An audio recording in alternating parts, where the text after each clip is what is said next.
नमस्कार, मैं विष्णु गोयल, आपका दोस्त। इस वीडियो में मैं आपको वसीयत बिल के बारे में बताने जा रहा हूं। साथियों, आपके पास पैसा है, ज़मीन है, प्रॉपर्टी है, जायदाद है, बिजनेस है और आपके बाद इस प्रॉपर्टी पे किसी भी तरह का कोई झगड़ा नहीं हो, इसके लिए वसीयत बनाना बहुत ज़रूरी है। आपने जो अपनी लाइफ टाइम में प्रॉपर्टी कमाई है, आपके बाद वही प्रॉपर्टी झगड़े का कारण बन जाती है। साथियों, मेरी आपसे रिक्वेस्ट है कि आपको ये वीडियो अपने परिवार के सभी मेंबर्स के साथ देखना चाहिए, ताकि परिवार के सभी सदस्यों को वसीयत के प्रावधानों की सारी जानकारी हो। आपको ये जानकर आश्चर्य होगा कि आज बहुत सारी प्राइम लोकेशन की प्रॉपर्टी खाली पड़ी हुई है। न तो वो प्रॉपर्टी सेल हो सकती है, न बैंक उस पर लोन देता है, क्योंकि उस प्रॉपर्टी पे किसी ने वसीयत ही नहीं लिखी। और आज उसके इतने ज़्यादा वारिस हो गए हैं कि उन सबको इकट्ठे करना एक अपने आप में बड़ा मुश्किल काम है। तो अब हम समझते हैं कि सबसे पहले वसीयत क्या होती है। साथियों, वसीयत एक लीगल डॉक्यूमेंट है। वसीयत लिखने वाले की डेथ के पश्चात ही इफेक्टिव होती है। यानी वसीयत जिस भी व्यक्ति के पक्ष में लिखी गई है, वो प्रॉपर्टी संपत्ति उसको वसीयत लिखने वाले की डेथ के पश्चात ही मिलती है।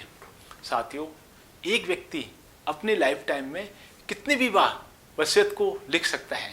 कोई भी व्यक्ति जिसने वसीयत लिखी है, वो अपनी लाइफ में कभी भी उस वसीयत को चेंज कर सकता है, नहीं लिख सकता है, कैंसिल कर सकता है। साथियों, अब क्वेश्चन आता है कि वसीयत कौन लिख सकता है। तो कोई भी व्यक्ति जो 18 साल का है, यानी एडल्ट है और साउंड माइंड का है, वो व्यक्ति वसीयत लिख सकता है।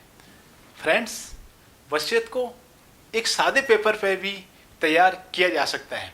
यदि वसीयत सादे पेपर पर तैयार की गई है और उसके नीचे हस्ताक्षर है, तो वो एक वैलिड वसीयत है।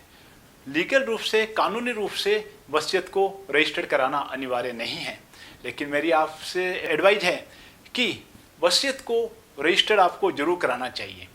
फ्यूचर में कभी भी वसीयत की वास्तविकता पर संदेह से बचने के लिए आपको वसीयत को रजिस्टर कराना बहुत जरूरी है। एक बार यदि वसीयत रजिस्टर हो जाती है तो वह एक शक्तिशाली कानून बन जाती है। साथियों, वसीयत का एक बहुत ही महत्वपूर्ण फायदा और है कि यदि किसी भी व्यक्ति को कोई भी प्रॉपर्टी वसीयत के अंदर मिली है, तो उस पर किसी भी तरह का इनकम टैक्स भी नहीं है। तो आपको वसीयत लिखना चाहिए, ताकि इनकम टैक्स के अंदर भी उसमें किसी भी तरह का गिफ्ट टैक्स नहीं लगेगा। साथियों, एक और इम्पोर्टेंट चीज़ है कि वसीयत को रजिस्टर्ड कराने में किसी भी तरह की स्टैम्प ड्यूटी नहीं लगती है। जब स्टैम्प ड्यूटी नहीं लग रही है और वसीयत रजिस्टर्ड होने के बाद में एक लीगल डॉक्यूमेंट बन जाता है, तो आपको वसीयत जरूर रजिस्टर्ड करानी चाहिए। वसीयत को रजिस्टर कराने के बाद आप उसको डिजिटल लॉकर में भी रख सकते हैं, और ऐसा प्रावधान है कि आप कोर्ट के अंदर 2 एनवलप में अपनी वसीयत को जमा करा सकते हैं, ताकि आपके बाद आपके जितने भी वारिस हैं उनके सामने, कोर्ट के सामने उस वसीयत को ओपन किया जाएगा, खोला जाएगा। कोई भी व्यक्ति उसी प्रॉपर्टी की वसीयत लिख सकता है जो उसकी खुद की है, मतलब जिस पे मालिकाना हक उसका स्वयं का है।